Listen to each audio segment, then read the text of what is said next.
कठिन काल में हमारे अपने वैज्ञानिकों ने वो सब करके दिखा दिया जो कितने कितने खर्च करने के बाद हम सारे लोग उन पे निर्भर रहते थे, जिनकी कभी सोच नहीं सकते थे। और वो खुद चमत्कार थे भारत को देख करके, भारत के लोगों ने ये सब उपलब्धि कैसे हासिल कर ली। लेकिन ये ज्ञान की परंपरा हमारी बहुत पुरानी परंपरा है। केवल विश्वास करके उसको आगे बढ़ाने के उसको आवश्यक बाकी संसाधन देने की जरूरत। निश्चित रूप से मैं तो ये चाहूंगा माननीय अशोक जी कि अभी मेरे मन में तो लगता रहता भले क्या है पता नहीं, मैं तो आपसे कह सकता हूं यद्यपि खुद भी मैं अभी आपसे पूछ ही रहा था कि कई ऐसे सिद्धांत है। अब मान लो न्यूटन का थर्ड लॉ है कि बराबर प्रतिक्रिया होती है विपरीत, लेकिन ब्लैक होल में क्या होता होगा, वहां ये फार्मूला कैसे चलता होगा।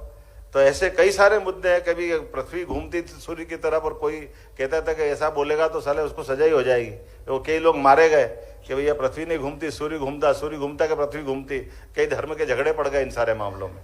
लेकिन काल के प्रवाह में आखिरकार जो सत्य है, तो सत्यान्वेषण की दिशा में भारतीय सनातन संस्कृति का कोई तोड़ नहीं। सनातन संस्कृति और सनातन धर्म ने सदैव नित्य नूतन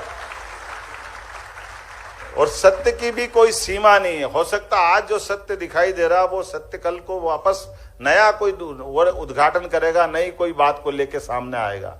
और इसी दिशा में लगातार जो कदम बढ़ते जाते हैं, इसी बात को लेके जब हम चलते थे, इसीलिए कहा है कि कुछ बात है कि हस्ती मिटती नहीं हमारी, तो वो कुछ बात है तो वो इसी प्रकार की बातों से लेकर हमारी संस्कृति लगातार पुष्पित पल्लवित होती रहती है।